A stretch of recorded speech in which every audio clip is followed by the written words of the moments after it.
Le moment est solennel, les gladiateurs doivent se concentrer pour l'ultime combat, 2 par 2, Provocator contre Provocator, Thrace contre Myrmillon. Pour cette occasion, un Pontus a été mis au centre des arènes. Cette passerelle est surélevée et va permettre aux Rectières d'affronter les Sécutors en équipe. L'empereur, à l'issue des combats, distribuera un trophée avec le fameux crocodile enchaîné au palmier, symbole de Némosus, la cité des Antonins, aujourd'hui baptisée Nîmes.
Une précision sur les chars de course, l'expérimentation archéologique a permis de comprendre depuis plus de 4 ans comment faire évoluer un attelage de manière à ce que les roues soient équilibrées dans les virages.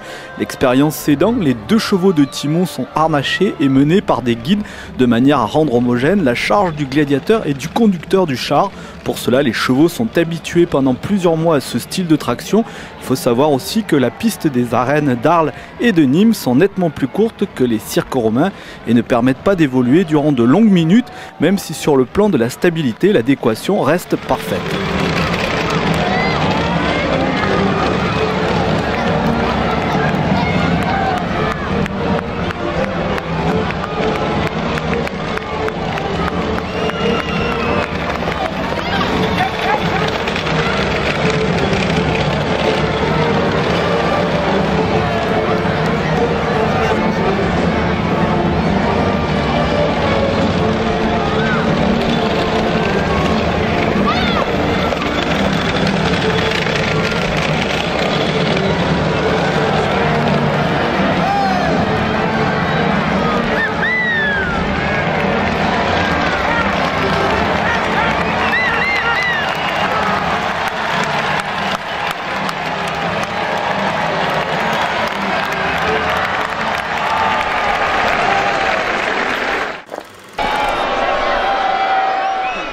S'il y a un soldat romain connu d'un large public, c'est bien le centurion, sous-officier pour la période impériale, commandant la centurie, composée de légionnaires ou d'auxiliaires, regroupant une centaine d'hommes pour la période républicaine et 80 hommes suivis de 20 valets sous les empereurs.